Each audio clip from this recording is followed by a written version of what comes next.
Fellow caregivers, this one's for you. If you've ever stood by an elderly parent who is having digestive issues, you know the struggle it is to try to get electrolytes in them. It's hard enough to get them to drink enough fluids, much less something that they don't want to drink anyway.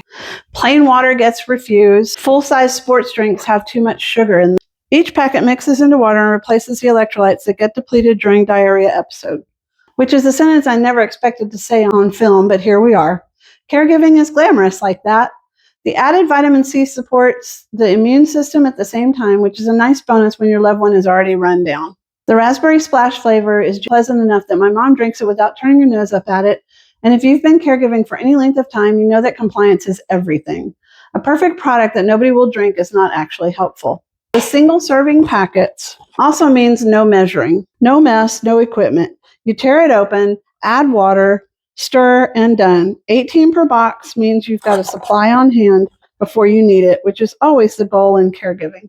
They pack easily too, so they come with us wherever we go.